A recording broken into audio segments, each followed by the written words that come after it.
Howdy-ho, good neighbors, wherever you are. This is the Geezer. We're out here in the woods. It's early in the morning. And today's going to be a day of doing about 5 or 6 small tasks just because I don't feel well. My legs hurt, my arms hurt, and generally feel like a 1 instead of a 10. So we're just going to do what we can do and move along. But anyway, we're getting some wood stacked up out here, as you can see. And this is all wood from up on the neighbor's hill there when I cleared out that ditch in front of his house. And I still got a little bit over there to cut up and a few pieces laying over there. And I got old Red out here this morning. I'm going to pull that, and there's a big log behind it. I'll show you in just a minute. It's from my neighbor's too.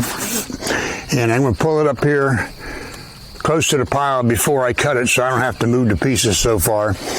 And then, after I get all that done, hopefully this coming week, way up in there, I got them other logs that I took down. I got to get them pulled up here and get cut up. And then, so I can get it all stacked up here, cut, and ready to be split. And then, the deal is, and then up near the wood house, I got two stacks of stuff to cut up that probably won't need splitting, so I can just cut them up and put them right in the wood house. And I already got 2 cords stacked up in the empty bin in the wood house from up on the hill there. Stuff that didn't need splitting, so it's coming along. So I got to put another 4 cord or so in there because that particular bin holds 6 cord. The other one holds 7. Because that one I got to leave a little pathway to walk through in front. But yeah, so then we'll get them down here, and then that'll probably be enough to fill it up. And then my neighbors up here on the hill are getting married at the end of this month, so they're having a wedding, having it right there at their house. That's pretty cool, you know. And then they gave me an invitation, so it's been probably 40 or 50 years since I've been to a wedding or a funeral. So, what the hell? Yeah, it is what it is, I guess. Good for them. And they're good kids. I like them. They don't bother me, and I don't bother them. But if I text Ryan, he answers, and vice versa. So it works. It's working out. I'm happy with them as neighbors. You know, it's the only close neighbors I got here. So glad we get along. Now. Then I got to go under the house today. I got a drain line. I need to raise one end up about a 1/2 inch. And the pipe is pretty solid in place, so I'm going to have to cut the pipe above it to move it up a 1/2 inch. And I got the joints and all, and then the glue and all that. So I hate plumbing. Me and plumbing don't like each other, and I freely admit it, but it's got to be done. So we'll see if I can get it done. And then winter's coming. It's supposed to be in the 80s now today's Thursday, through Monday, supposed to be in the 80s, then it starts getting colder. And a week from Sunday, the high temperature is supposed to be like 69.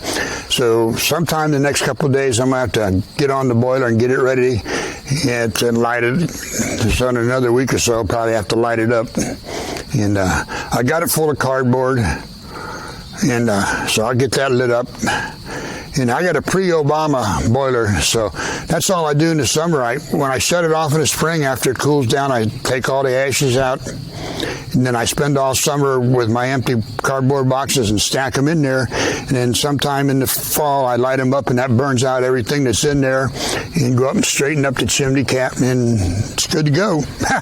You know, these guys just got these new ones with all these chains and air flowing in from the top and down through the bottom and around, and that's just stupid. Yeah, that's the EPA for you. So, but anybody's thinking about getting a boiler, if I was you, I would seriously look to find one pre-Obama before the EPA made all these stupid changes.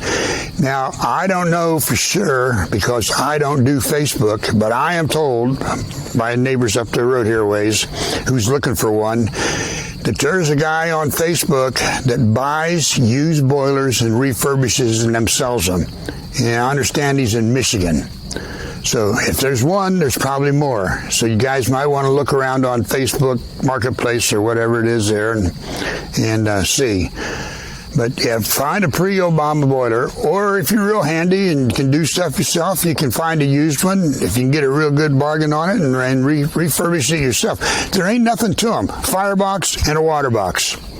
Yeah, some of them just got a box on top for the water. Some of them got the water in a box that goes all the way around the firebox and everything. So, you know, and a little pump and a blower. You know, and ain't nothing to them.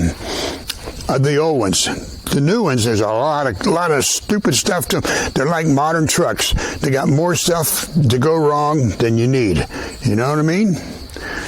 And if either one of my trucks dies, I already talked to the garage. I told them guys, I'm coming down here and have you guys find me an old truck from the 70s or earlier, before all this computer stuff, because that's what runs my batteries down in the winter. That's why I'm putting them cutoff switches on the batteries, because January and February, it ain't nothing for me not to start a truck. The old red there, it'll go all month, won't start it. Of course, then it won't start because the battery's dead, sitting out there.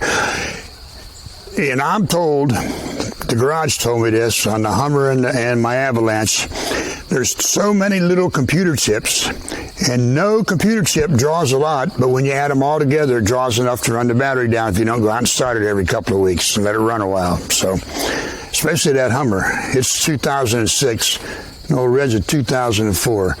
So that's what it is.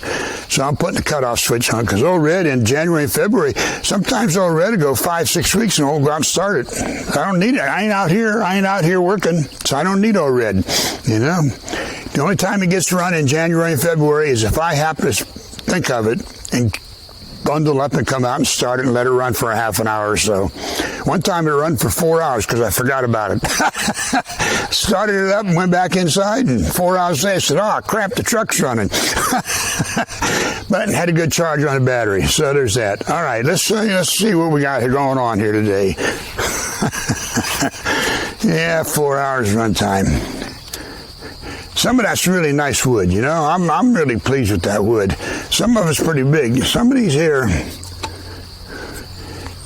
them kind of reddish ones there, they was heavy. Yeah. So that's why they're on the bottom row.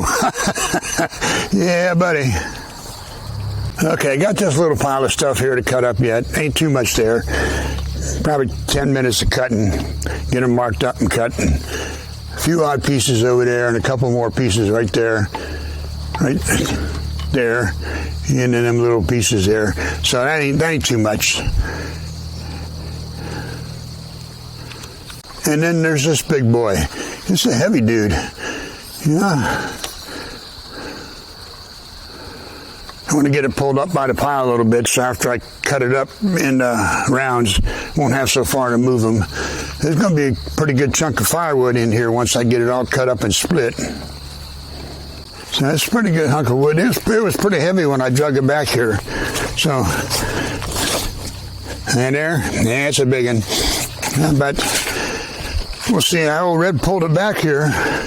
And then next Monday, I got to take old Red into the garage. They're going to put new hinge pins on the driver's door. I got a new latch. I put the latch on it because I had to tie it shut, you know, so got the new latch on it, and they're going to put new hinge pins, try and straighten up a little bit, and a new negative cable on the battery so I can put the cutoff switch on, because the threads are boogered up on the one that's there.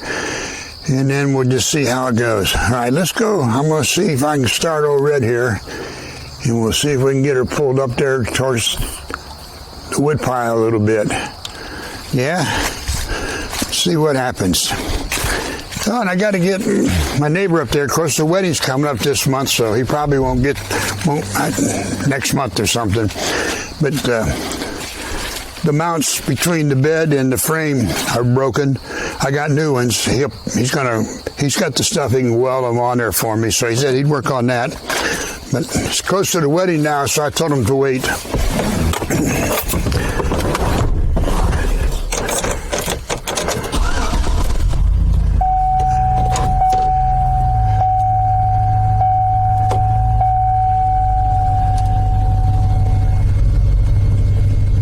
All right, here we go.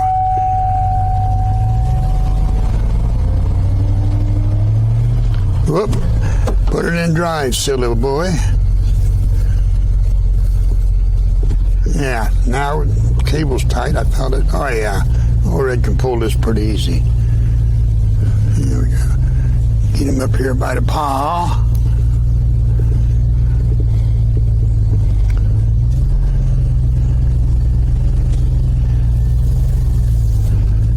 Yeah, buddy. All right, let me get out and look and see where we're at here. But I think that's probably good enough. Yeah, well, maybe a little more forward. Yeah, because that end's the heaviest, so I have to roll them up here. So we'll pull it forward a little more.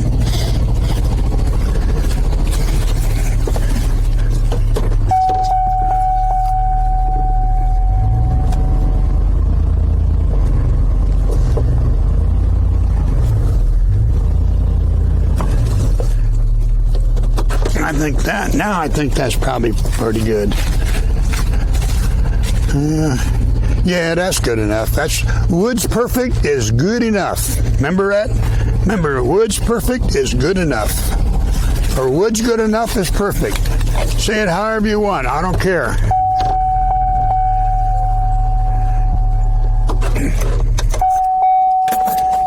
Yeah, buddy.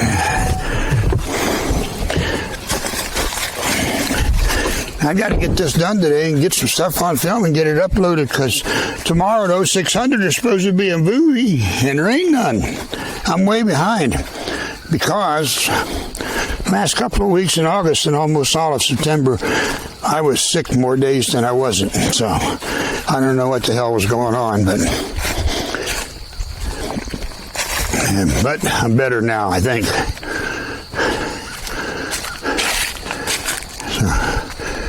We'll see what happens for the rest of the day. See ya.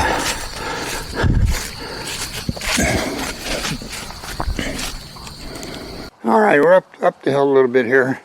I got these logs up here to pull down to the wood yard yet and get split up. He's here.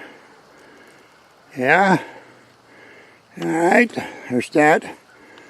And this one, got to get this one for sure this year, because otherwise it ain't going to be no good. And then I got a few small ones laying right in there. And that big one over there got to come out. And there's a few branches attached to the top up there yet I ain't cut off.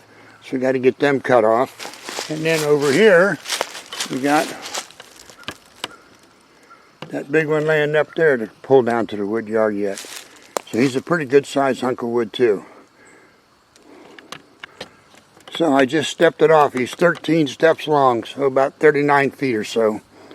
And then there's a little hollow spot down here in the base that goes up about 3 feet. Yeah, so that ain't too bad. That's going to be some good chunk of firewood coming out of that too.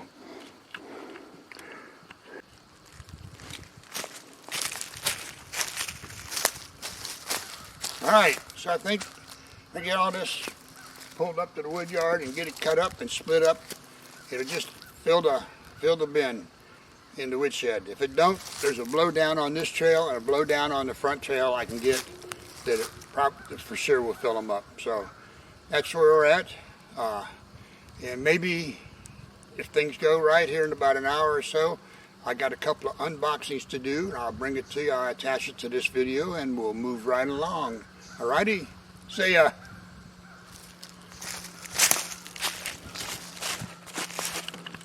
Here's them two piles from up on the neighbors.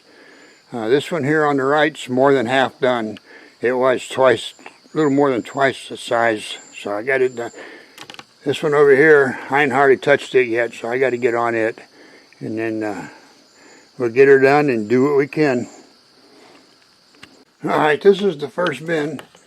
And I got two facings in it so far, and each facing's about 1 cord. So the ones here in the back are just short, a teeny bit of a cord, and the ones towards the front, where the roof's a little higher, is just over a cord. So I just average them out to 1 each. So I got two full facings and a third one started, and I'm happy with where we're at. I wish I was farther along, kinda, but I'm gonna have to work some in the cold. But I guess that'll be all right because working makes me heal quicker. Alrighty, let's see what we got here. Some good stuff on here, I'm pretty sure. Ooh, this stuff is from Gum Gully. You know, I like Gum Gully. I get stuff from them fairly regular. What we have here is 3 packs of 6 each of red tracers for 5.56 or 223s. Yeah. Red tracers are a good thing. They're fun. Okay. And then,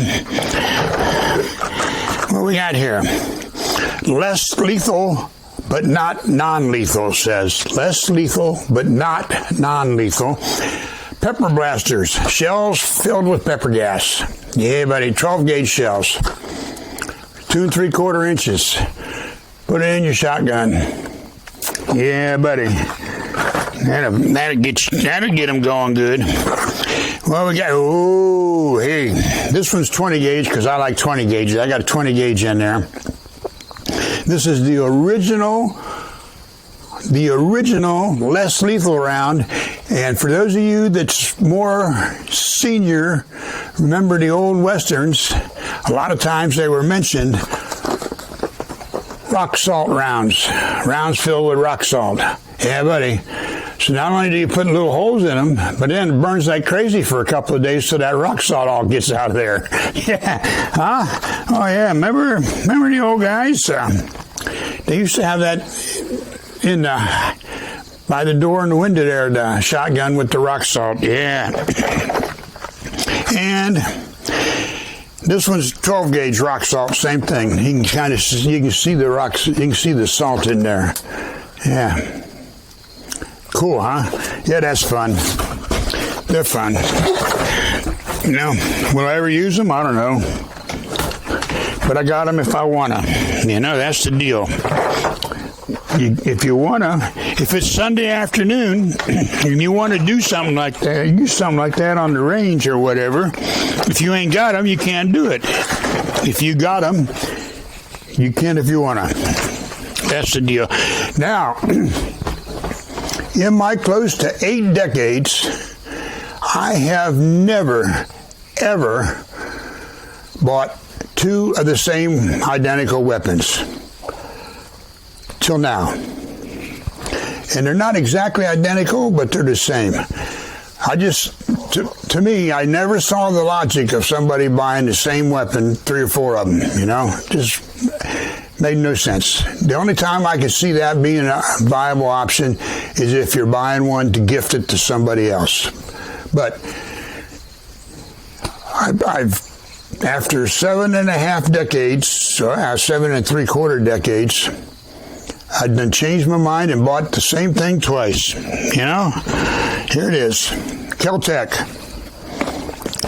Bought me another PR-57. Yeah, because I really like the one I got. But this one is called Midnight Bronze. I don't know if the color will show up on the camera or not, but it's really nice. I like it. It's really nice. Shoots good. And just like the other one, the first 10 rounds, every ejection was a hang-up. So I took a Q-tip, put a little oil on it, reached down in there, and oiled up everything a little bit, and it works fine now. And it mentions that in the owner's manual, too, to do that. And unbeknownst to me, when I bought the first one, I've since found out that 5.7 ammunition is manufactured with a lubricant on the casings. So it kind of self-lubricates as you shoot it.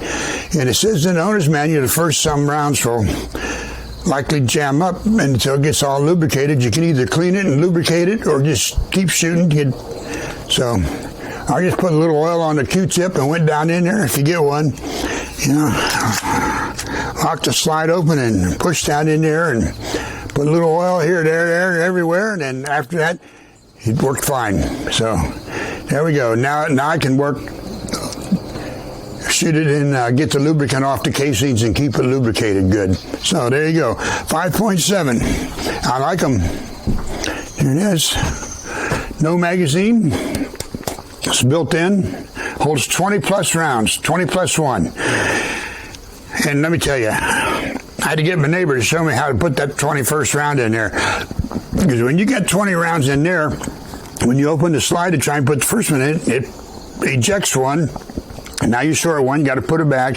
Now when you close up the slide, it wants to push one in there, but you already got one in the chamber. Yeah, he was able to do it. I can't. I don't care. 20 rounds. If I can't win the battle in 20 rounds, I need to grab another gun anyway. So that's the deal. That PR-57, Kel-Tec PR-57. I like it. I like them. I got the black one now. I got this midnight bronze. And I'm considering when they get stocked up around and I can find one to get the desert tan one too. But I don't know if I will or not. But this is nice. I like them. If you want a nice, it's really lightweight. I think it's 14 ounces empty, 18 ounces fully loaded. So it's a good carry weapon. If you're interested, you can find them. They're starting to show up now more and more in the gun shops. So there you go. That's it. That's all we got today. No more deliveries. No more stuff. Now I'm going to have to go see if I can get this video processed so I can get it uploaded for tomorrow at 0600 Friday. So, and then come back out here and do a few more chores. And going under the house and work on that drain pipe for a start. And then tomorrow I'll work on the lawnmower again. The lawnmower comes on. The lawnmower, the engine runs fine. When you pull the clutch button, the blade engages and runs for about 3 seconds, then it shuts off. So I changed the clutch switch, didn't help. Changed the seat switch, didn't help. So the only thing left is the relay, I think, that goes down to the clutch. Now, when the engine ain't running, if you got the key on, you pull the clutch switch, you can hear the thing engage on the clutch, the drive clutch down there, and it holds until you turn the clutch switch back off. So I'm thinking, and I'll find out tomorrow, but I'm thinking the relay that engages when the current's going through it, it's getting warm and letting go. So I got a new one coming tomorrow. We'll put it on and see if that helps. If that don't help, I don't know what it is. Hope it ain't the clutch down on the blades, but we'll see. All right. See ya.